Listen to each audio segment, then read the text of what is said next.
Right, into trending topics for today, and there's quite a few of them actually, so give me a moment while I get my head around all of them and try and figure out where we're going. And you know, one of the worst things is trying to figure out at the start of a Twitter trend, because you know, sometimes people then jump onto this Twitter trend and then decide they're going to advertise their goods, or if their goods are themselves, they advertise themselves too.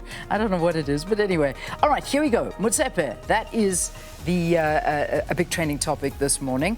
And it's a big request that's coming through from Pitso Mosimane, actually. So Patrice Mutsepe, Al Ahly have officially sent that huge request to CAF President Patrice Mutsepe, which could be, you know, a real little game changer. So he's really wanting to move, I think, the venues. Ask the CAF Champions League final to be played at a neutral venue. This is because Mosimane believes it would be unfair for Morocco to host the spectacle for a second year in a row. Mosimane wants a neutral venue because it is fair for all four of the remaining sides involved. Currently, Dakar is the potential neutral venue, with South Africa also making a bid to host this year's a final, the CAF final. So it'll be interesting to see what actually comes of this. So, you know, and then everybody's talking about the corruption within inside CAF. Some saying clear corruption from CAF. History will not forget that Patrice Mutsepe brought shame to Africa. Then another one saying, Mutsepe, before being elected as CAF president, if I am the CAF president, I shall prevent any corruption acts against, you know, that'll be happening. And here's one on, they saying the same thing. During Mutsepe era himself, CCL finals in 2 consecutive years are played in the same country. Shame on you. So that's really the big talking point for Mutsepe, and Al Ahly really asking, and people saying, stop, please, you can't have it at the same place. So that's Mutsepe, that's the trend on Mutsepe.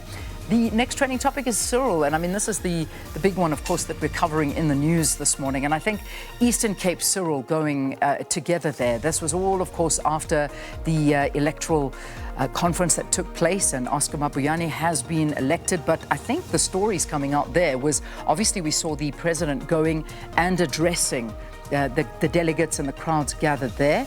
And Oscar Mabuyane apparently calling on Ramaphosa to avail himself when nominated by branches for the December elective conference. So second term loading, question mark, question mark. Is this what we're seeing in action here? Well, it certainly seems that way. So it looks like, you know, Cyril is certainly on a path if the Eastern Cape has anything to do it to get that second term. And that's what people are talking to. So it's all linked between Eastern Cape and Cyril. And there you can see him happening, you know, very, very happy moments and scenes, calling on party members in the Eastern Cape to unite and stop purging each other when he closed the conference yesterday. And again, that unity call is always that thing that the president seems to be calling for, but is it working? I'm not sure. Anyway, so that's the trend of Cyril and the Eastern Cape. So that's those do go together after that electoral conference.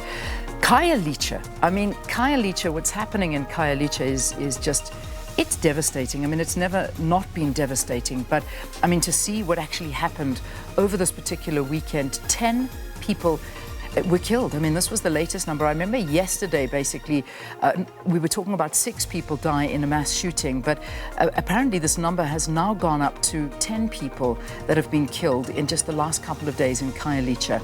And people are just crying out saying, we cannot be living like this anymore. It is just absolutely, it's hair-raising. I mean, just mass shootings in Khayelitsha.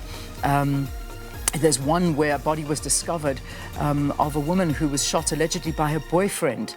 And this is another one. Now, you know, it seems that a lot of these incidences are actually not linked. So it's just showing the crazy, crazy, crazy amount of violence that's happening there. And this, of course, is also linked to John Steenhuisen. And he's come back from his Ukrainian trip, and people are asking, you know, you go to Ukraine, whereas just on your doorstep in the Western Cape, you've got 10 people that were killed this weekend. You know, what are you going to do about that? And you're also going to take a fact-finding mission to Khayelitsha. It's a lot closer and a lot closer to home. So those are just some of the things and the words that people are saying with regards to Khayelitsha. Right, the next trending topic there. And this one is a little bit of I don't know, it's a bit of a fight happening on social media, but you know social media, you know what it's like. Musi Maimane seemed to have been, and I've got to find this tweet now because I'm sitting here and I know that it was a it was, Musi's trending for a lot of reasons, but I think there was something that was happening in with I think it was with Jonathan Moyo. Does anybody know this one? But there was a tweet that I think Jonathan came out with, and it really took aim at Mmusi Maimane. Here we go. Let me get this. Just one more second.